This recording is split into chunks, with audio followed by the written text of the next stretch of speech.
हिमालको काखमा अवस्थित जोमसोम विमानस्थल सायद संसारकै अनौठो सौन्दर्य बोकेको एक अद्भुत चमत्कार हो। पछाडि देखिने त्यो शान्त शालीन हिमाल हो नीलगिरी, र त्यही नीलगिरीको काखबाट केही पर उभिएको छ संसारकै सातौं अग्लो शिखर धौलागिरी। यस्तो अनुपम दृश्य, यस्तो अनुपम सम्भावना, तर विडम्बना प्रकृतिले दिएको धन हामीले अझै चिनाउन सकेका छैनौं। जहाँ प्रकृति बोल्छ त्यहाँ हामी मौन छौं।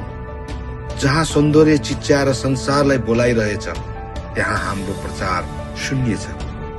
अरू देशमा भएको भए यो ठाउँ पर्यटकहरूको लहरले गुन्जिएको हुन्थ्यो। हामी प्रकृतिमा धनी छौं, तर प्रचार प्रसारमा अझै शून्य। हाम्रो हिमाल, हाम्रो संस्कृति, हाम्रो सम्भावना सबै मौन छन्।